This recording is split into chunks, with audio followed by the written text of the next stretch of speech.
सांगली जिल्हा मध्यवर्ती बँकेची नोकरभरती शासनाकडून स्थगित. आमदार जयंत पाटील आणि चेअरमॅन मानसिंगराव नाईक यांना जोरदार धक्का.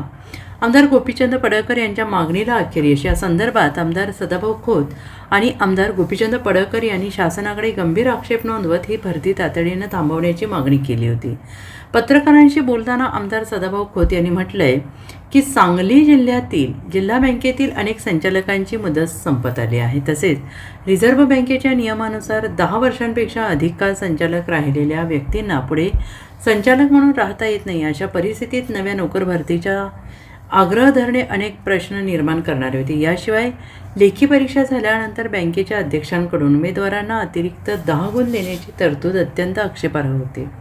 बँकेचे अध्यक्ष हे कोणतेही घटनात्मक निवड प्राधिकरण किंवा स्पर्धा परीक्षा आयोग नाहीत. अशा प्रकारच्या तरतुदीमुळे गुणवंत विद्यार्थ्यांवर अन्याय होण्याची शक्यता होती. जास्त गुण मिळवलेला उमेदवार मागे पडू शकतो आणि कमी गुण मिळवलेला उमेदवार पुढे जाऊ शकतो, अशी परिस्थिती निर्माण झाली असती.